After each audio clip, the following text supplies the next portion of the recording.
With this country blues soloing guitar lesson, we'll introduce how to solo with the pentatonic major scale. With box pattern diagrams, guitar tabs, and jam-along rhythm tracks, we'll cover it all with the step-by-step approach. The pentatonic major scale is a very versatile scale. You'll hear it in a lot of different styles of music. It tends to stand out most in country and in blues songs. And what we'll do with this lesson is we're going to introduce some basic pentatonic major riffs. We're going to play those riffs along with some country backing tracks and blues backing tracks. But before we do that, we have to take the first step with learning the scale, and that is learning the pentatonic major box pattern. Now, the diagram here shows the pentatonic major scale in a box pattern form. In a box pattern, it's essentially an aerial view of the scale that goes across the 6 strings. You have the 6th bottom string being on the far left, and the first top string being on the far right. And the finger numbers to fret or play the pattern with are shown in circles. And we're about to play this pattern in ascending and descending order. And you will notice that all of the notes you will play will fit within this box pattern. But a good idea now is to sort of visualize this pattern as well. It sort of helps to get sort of a visual of the pattern before you play it. And one other note, there are several box patterns that you can use to play the pentatonic major scale with. But this pattern I'm going to refer to here as our first step. This will be the standard pentatonic major box pattern. So let's start by playing the box pattern in ascending order. We're going to have our middle finger placed on the bottom string 3rd fret. And if we sync up with the tab example on the screen, you'll see below the 3rd fret there's a number 2. That indicates which finger to fret with. It'll be the 2nd middle finger on that 3rd fret on the bottom string. So if we do it one string at a time, 3, 5 on the bottom 6th string, fretting that 5th fret with the pinky finger, the 4th finger, 3, 5. Then we're going to shift up to the 5th string, 2, 5, again extending the pinky finger. Same thing on the next string, 2, 5 on the 4th string. So let's put those first 3 together. 3, 5, 2, 5, 2, 5. Then we keep that first finger aligned along the 2nd fret. We're going to now go 2, 4. And then we're going to slightly pivot the fretting hand, sliding it up 1 fret as we go to the next string, the 2nd string. 3, 5, but with the 1 and 3 fingers. 3, 5, 3, again with the 1 and 3 fingers. Playing those last 3 strings, starting with the 2, 4 on the 3rd string. 2, 4, 3, 5, 3, 5, 3. It's a little bit of an unusual approach, pivoting or shifting the fretting hand to initially play a box pattern, but we are going to use our 1 and 3 fingers for bending and vibrato later on in this lesson, so we're not going to use the pinky finger for those top strings. Another note is don't worry too much if that's too much of a stretch of the fingers. We're really not going to play these a lot, especially for beginning riffs, but we want to get the whole pattern, so let's play that ascending riff or the ascending order of the box pattern again, starting from the beginning. We'll do all 6. 3, 5, 2, 5, 2, 5, 2, 4, pivot, 3, 5, 3, 5, 3. Let's do a faster one. 3, 5, 2, 5, 2, 5, 2, 4, 3, 5, 3, 5, 3.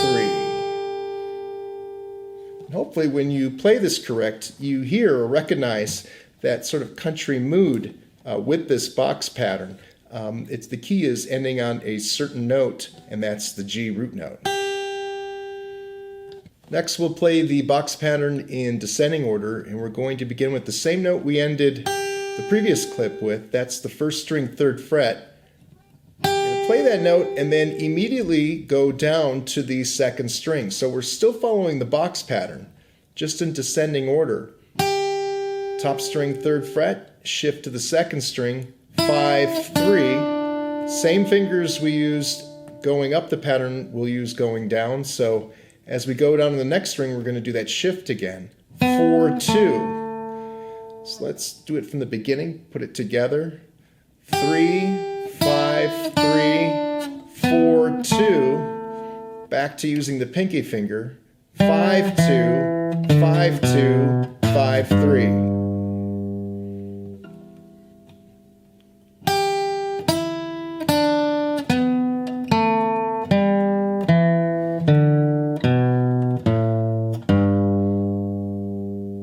And one more. 1, 2, ready, go.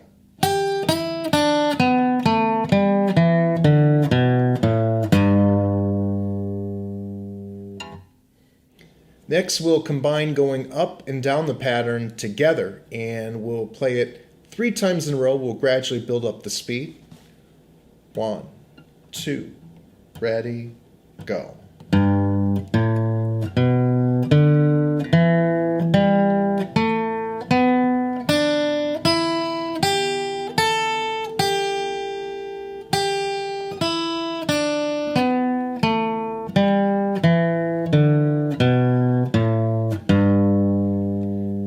Faster. 1, 2, ready, go. And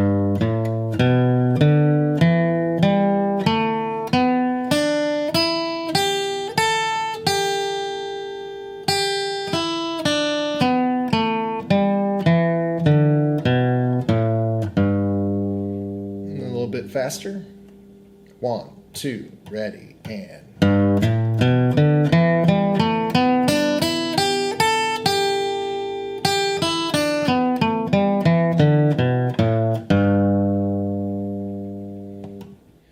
One advantage to learning the pentatonic major scale with this approach is that the intended country-like mood of the scale can clearly be heard.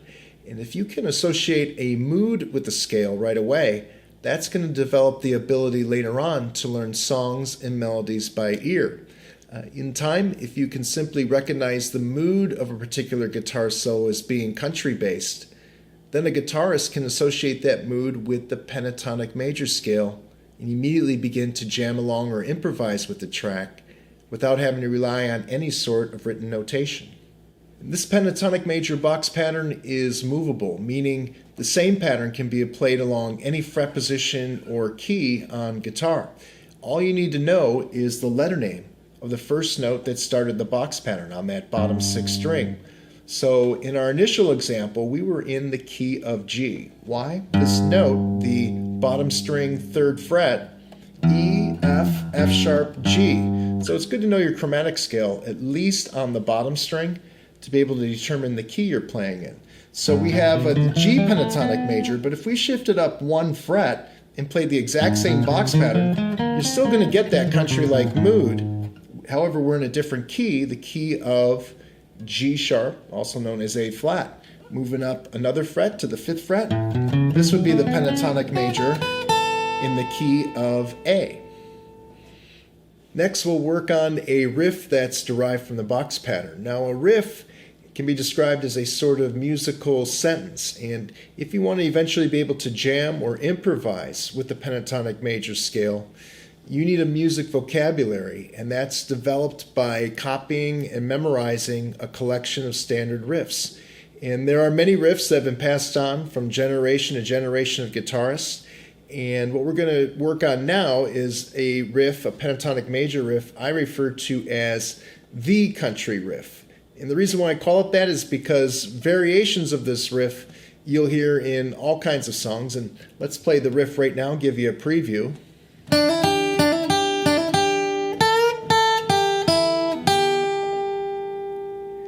What we're going to do is we'll break it down step by step. We're going to start with our first finger on the 2nd string 3rd fret. And if you look at the tab, you'll see between the 3 and the 5 there's a curve that indicates a hammer effect. What we're going to do is pluck that 3rd string, and while it's ringing, we're going to tap or hammer with that 3rd finger to the 5th fret. So 2 notes are sounded, but we only pluck the note once. And then with your first finger, you should have, what'll make it a little easier if you have the finger strength, have that first finger partially barred across those top 2 strings, because after the hammer, we just drop, we move up to the first string and pluck that third fret. So with the first finger flattened, it makes it easier. If you don't have the finger strength yet, then you're going to have to shift that first finger. But anyways, we're going to repeat this 3-note sequence. We're going to play it 3 total times. So here's how that'll sound.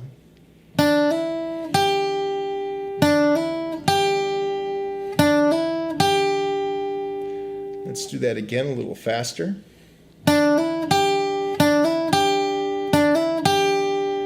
And then we're going to shift, our third finger shifts to the top string 5th fret, and we're going to apply some bending technique. And if you haven't been playing a while, this will be a little tricky. Step 1 with bending, multiple fingers on that string. You want your 1 and 2 fingers supporting that third finger for the bend, and with that you get better tone and control over the bend. But what we're going to do is not sustain the bend. We're going to sort of mute it once we get it up there a little bit. They call it sort of a chicken picking effect. But even if you don't get it 100%, if you get the basic idea, good enough for now. Let's complete this riff. It starts with the bend, and then you're going to release that bend down. You're not going to sound anything, and then you're just going to pluck the 5th string normally, regularly, without any technique. So it starts with the bend, and then regular, and then down to that 3rd fret, and then that 3rd finger goes down to the 2nd string 5th fret, and then we end on that G root note. Let's put together starting from the bend. If you look at the tab, you'll see the arrow on that 5th fret. We're going to start from there, those last 5 notes. The 5th fret bend, then the 5th fret, and then dun, dun, dun. Added note, you can add a little 1-finger vibrato to end that riff. Let's do that bend again.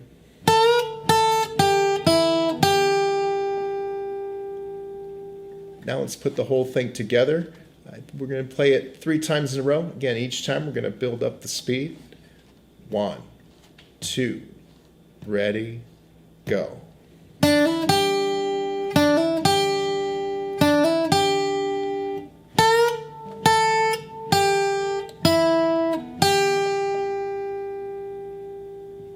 we go again, a little faster. 1, 2, ready, go.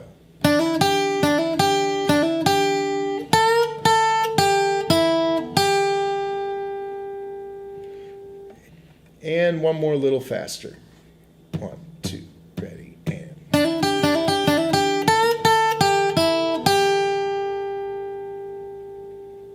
Now, one final step before jamming along with the rhythm tracks is that we're going to combine the country riff with going up and down the box pattern.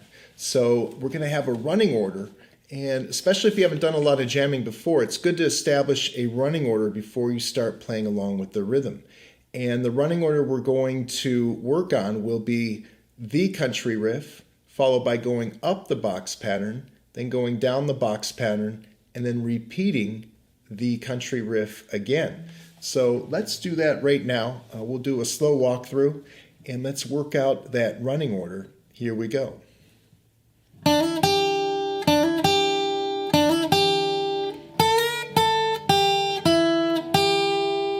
Then going up the box pattern, we shift down.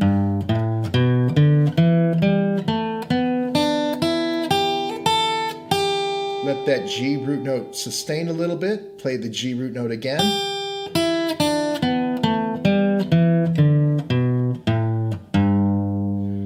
Then we shift and repeat that riff.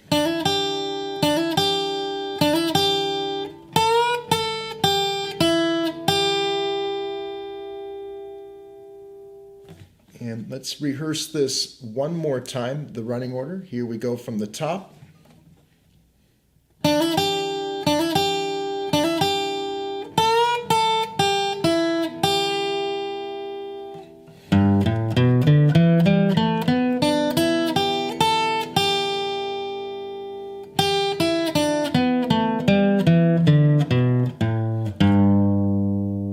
little sustain there.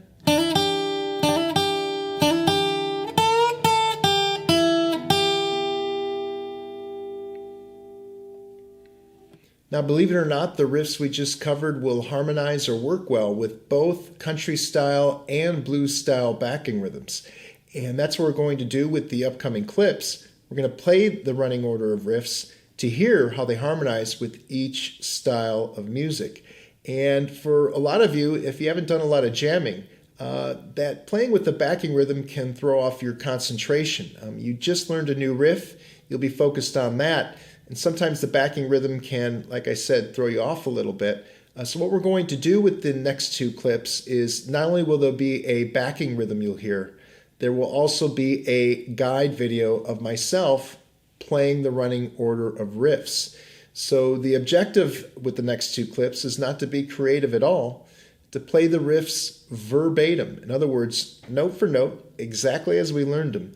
And the objective is to simply hear how they harmonize or work over both tracks. So once you're able to keep up with the upcoming clips, the two upcoming clips, then you'll be ready for the next challenge, which will be throwing in some variations.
And once you're able to hear how each of these riffs harmonize with the backing tracks, the next step is to start to be a little bit more creative with these riffs. And we're not talking about true improvisation yet, you just learned one riff. But there is sort of an in-between step between learning and copying a riff verbatim and improvisation, and that is adding in variations. In other words, taking a riff you already know and altering it, usually starting off slowly with just 3, 2, or even just a one-note variation. And we're going to do that in the upcoming clips. But before we do the variations, another way to sort of break out of that rut of repeating the same riff is to rearrange the running order of riffs in which you learned them. The initial running order we did was the pentatonic major riff followed by going up the scale and going down the scale, or up and down the box pattern. Well, rearranging the running order gets you a little bit more familiar with playing the box pattern, but again, it also breaks you out of that rut of repeating the same thing over and over. So let's give you an example of that. What if we started with the descending riff, then played the country riff, and then followed that with the ascending riff, or ascending up the box pattern? Here's how that would sound.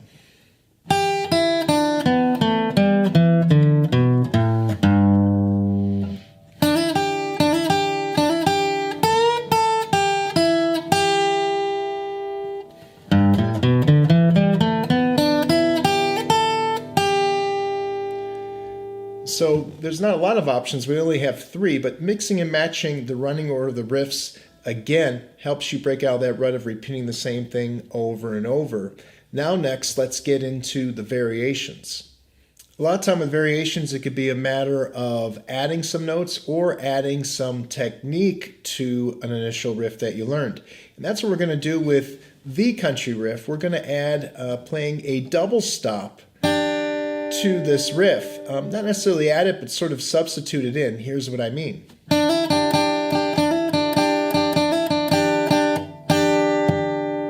And what that is, as opposed to the single note, we're going to start with the hammer again, and then flattening that finger across the top 3 strings and repeating that 3 times. And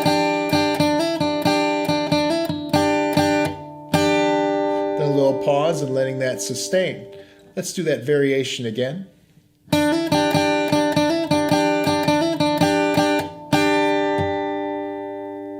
And then taking the second half of that initial riff we learned. And how about a one-note variation, and that'll be this. Again, very simple, but it's a great way to start breaking out of that rut. And once you get familiar with maybe a one-note variation, then you try 2, 3-note variations, and so on.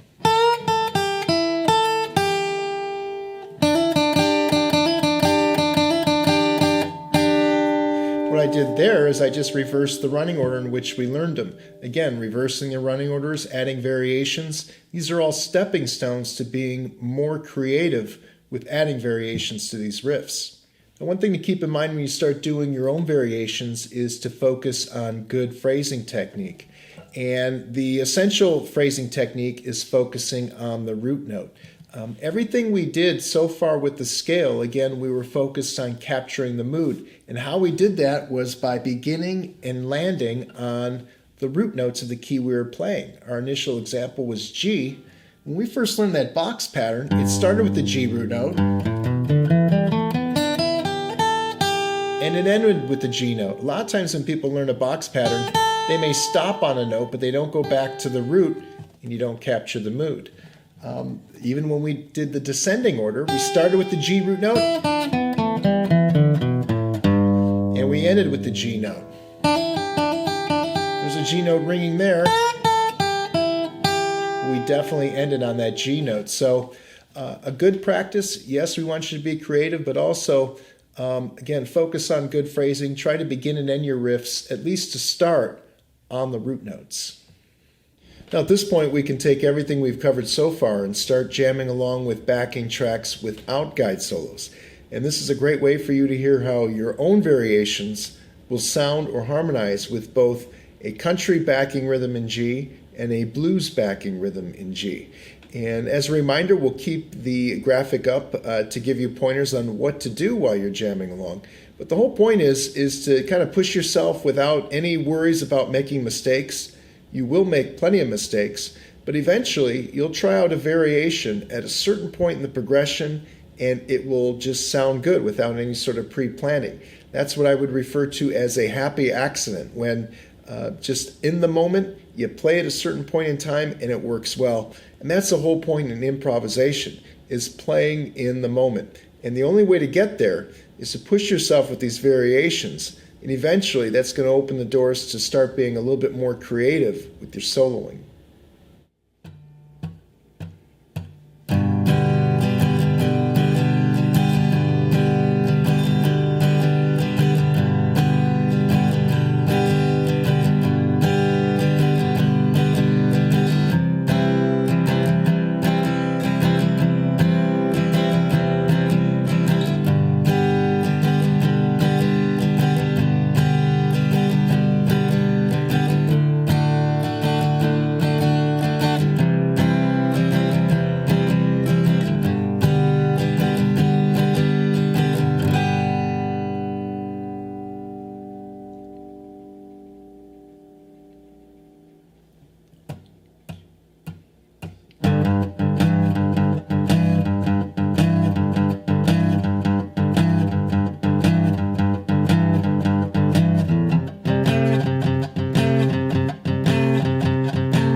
Once you have this lesson down, the next step is to add to your riff vocabulary by learning more country blues riffs and box patterns. And you can do that by following my blues soloing playlist and also by subscribing, where you can get updates on future country blues soloing lessons.